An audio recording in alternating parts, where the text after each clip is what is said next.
Hi guys, Sawadee krap. Welcome back to the channel. Today we're going to be reading a Thai story called How the Tiger Got Its Stripes. This is going to be the first episode of a series of Thai stories for your listening practice. I hope you enjoy it. It's going to be good for younger viewers as well. Now, I want to give away an Apple AirPods Pro, which are great for listening, for your listening practice. And at the end of August, I'm going to select a random subscriber and ship this to them for free. The channel has very low subscribers, so your odds of winning are pretty good. Let's begin. How the Tiger Got Its Stripes. Today, the tigers in Thailand wear golden fur coats marked with bold black stripes. But the tiger's coat was not always like this.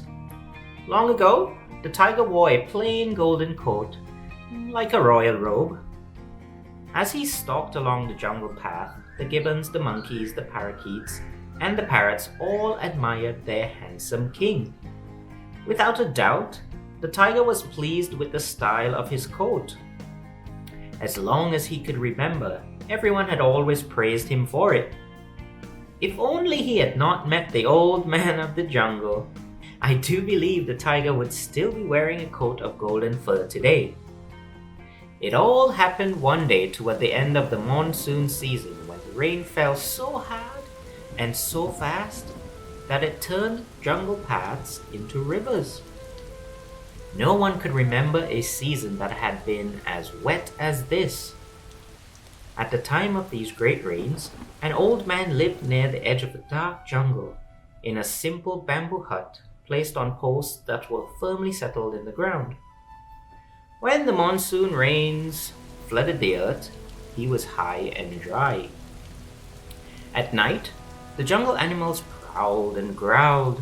The old man pulled up his rope ladder and slept soundly.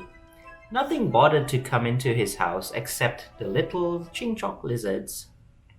Of course, and since they ate the mosquitoes, he welcomed them. All around his hut was a bamboo fence. Within it, there had been a vegetable patch, a mango tree, a betel palm, a clump of banana trees, and a pond. But now, all you could see was a great pool of water and the tops of the trees. The pigs and chickens that had enjoyed the shade under the hut now lived in the house with their master. Each day, the old man of the jungle had asked the guardian spirits of his little place to do something about the rain so that things could return to normal. The guardian spirits must have heard him because one day, the rain stopped. The old man was very happy.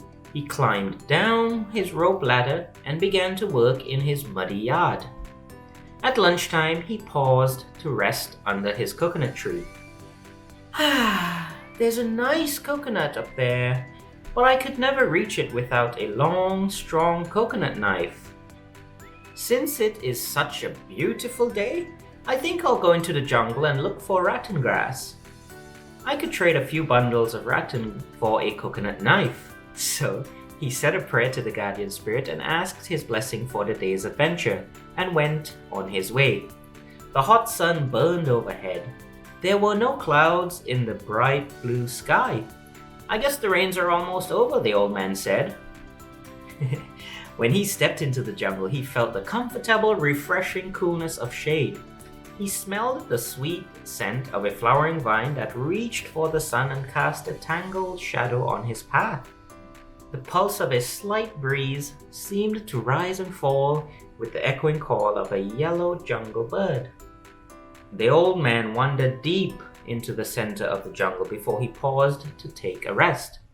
Suddenly, he felt uneasy. A black shadow had settled all around him. Before he could turn his head to see what it was, a huge golden paw knocked him over. A hot breath blew upon his neck. Then he felt sharp teeth piercing his shoulders. He screamed like a minor bird. The old man of the jungle had been caught by the golden tiger. The old man thought fast and began to speak rapidly. "Oh, Tiger, Honorable tiger, put me down, put me down. Don't eat me, he yelled. The tiger tossed the man over and held him under the weight of a heavy front paw. The tiger roared, "Speak quickly, old man, I'm hungry." The old man replied, "Eat me if you wish, but if you do, you will be dead by morning." The tiger said, "Old man, you wrap your town around your ears. Did you dip up water with a coconut shell and look at your reflection?" The old man laughed a little. "That I did, Pratiger, that I did. I know, if you eat me, you will be dead by morning." The tiger growled and shook his head. "Explain yourself," he roared. "Pratiger, honorable tiger, if you free me, I could tie you to the top of a tree with heavy ropes of rattan." "Now why would you want to do a silly thing like that?" said the tiger. "Haven't you heard? A great rain will flood our jungle this evening. All the village men are busy building rafts. I came to pick rattan so they could tie their logs together." The hard gleam of the tiger's eyes began to soften a little. "Pratiger, you might fall from the top of a tree. Perhaps I could build a raft for you and tie you to it. Then you would float to safety on top of the flood water instead of being drowned by it." What a smart old man. Growled the tiger. "Free me, Pratiger. If I don't start building your raft now, it won't be ready in time." "I'll free you," said the tiger, "but don't try to escape or I will swallow you in one gulp." The old man did not try to get away. He quickly gathered sturdy rattan grass and twined it into a rope. He used the rope to tie some logs together to make a raft that was just big enough to hold the enormous tiger. "Hurry, Pratiger," he called. "There isn't much time before the sky darkens and the rain clouds burst."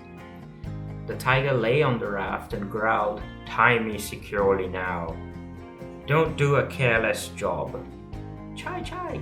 Yes, yes, Pratiger," the old man said. As the old man tied the last knot securely, binding the tiger to the raft, he smiled and said, "You are a lucky tiger. No matter how much it rains, you will be safe."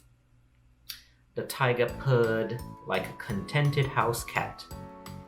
The old man placed both his hands together, bowed low before the captured tiger, and said politely, "Sawadi, good day, Pratiger." That night, the sky darkened, but it did not rain. The next day, it did not rain either. The poor tiger was hungry and very sleepy. As each hour passed, he grew angrier and angrier. When 2 rising suns had burned the mist of 2 mornings, the tiger knew the old man had tricked him. The tiger wriggled and squirmed, twisted and turned. With each movement he made, the slender rattan ropes cut more deeply into his beautiful golden coat. Finally, with a savage, desperate surge of energy, he freed himself from the rattan ties that had bound him. Can you see that tiger? Yeah.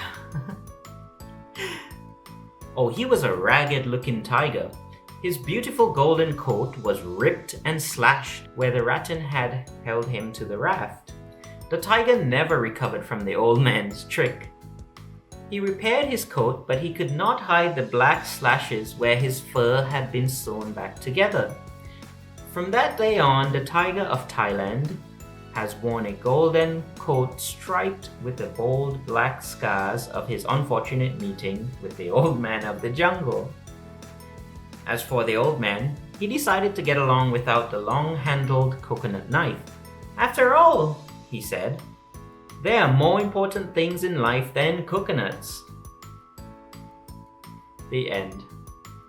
Thanks for listening, guys. ขอบคุณนะครับ Remember to subscribe for your chance to win the Apple AirPods Pro.